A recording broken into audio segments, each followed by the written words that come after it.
Fantastic. Thank you. And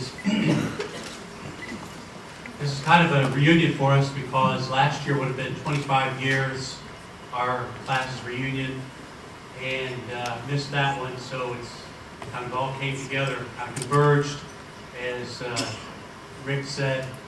And I remember the words of my roommate, who's actually kind of a sweet mate, Tim Brady, back in the day. He said, "Blick, you keep acting like that, you're on the road to perdition." And I was riding in Rick Roeder's Impala. It had spray painted on one side, "You're out," Y-E-R, out. And on the other side, Celtics Sweet 16, had bullet holes in it. We still dispute who did the bullet holes. Rick said it was me. I think it was one of the Giroux. See, Giroux over there, like Dr. Giroux, the former President Giroux. It had to be one of the Giroux. You know, we had so much fun in those days. Every day was like a great big adventure. Every day. And Rick was saying, you know, we would never be serving dinner at one of these things. We would be out amongst them, you know, at this point in the evening. And I think of Newman, how much we loved this institution. And there was a song back then, it was Kansas Newman, "How I Love You." You remember that? It was, "Kansas Newman, how I love you. Your 5 buildings." Scratch that. "Your 4 buildings." They raised Beata when we were there, so we went down to 4 buildings. And we had a wonderful time, but it's ironic that I'm getting the Beata Award, you know. They raised that building. And I remember the portrait of Sister Beata in the staircase, stairwell. I don't know if you remember that. Her eyes would follow you. She was watching me. And here we are. I mean, it's like saying the irony or the providence of it all. But Newman has had far-reaching effects in all of our lives.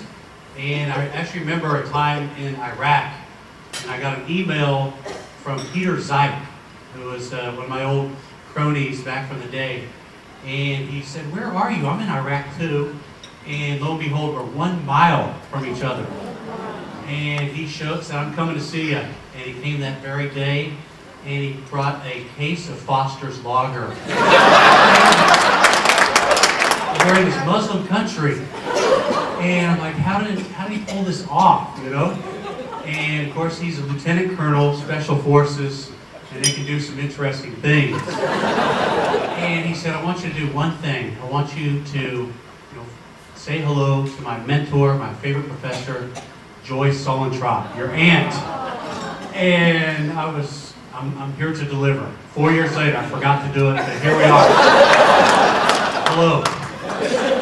Peter Zeik. And so we see these many wonderful connections, and also kind of recognize the great spirit of this place. And so I wanted to recognize some of my family, as Newman's a family affair for us. And my sister Vivian graduated, I believe, in 75. Is that correct? So Sister Vivian. And my sister Kathy graduated, was it 76 or 7? Okay. So you were here for a few years anyway, right? I have several cousins here. Sister Carmelita and Sister Noella here are my first cousins. And of course, Kathy Vivian's husbands, Dave and Larry, who are here. I think they named McNeil Hall after Larry McNeil. I'm pretty sure, not sure, but. And we have a bunch of Solentrops, a bunch of other cousins here. And Mike Solentrop is rubbing his head over here. He went to St. Gregory's with me for 2 years, and we decided we stayed together in school, we will never graduate. So we went our separate ways. And many others here who are relatives. See a Knobloch way over there, I think it's kind of a distant cousin. And so many connections. And then we have the Merlini Wrecking Crew right back over here.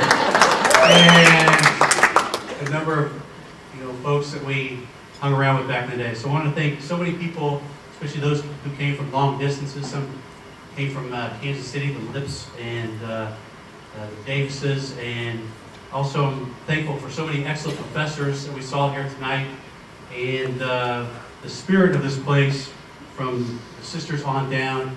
And a special thank you to Sarah for all of her work and many emails and calls. And I'm thankful for this award and for the many memories. Thank you very much.